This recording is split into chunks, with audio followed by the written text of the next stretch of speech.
بجد عايشة شخصية مش حقيقية، حتى الضحكة مرسومة ومش هي. احترت ما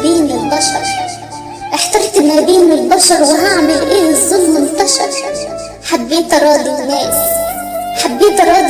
دخلت في دوامة وجع راس. اتملى الكراس اوجاع، وحالتي بقت في ضياع. في يوم صحيت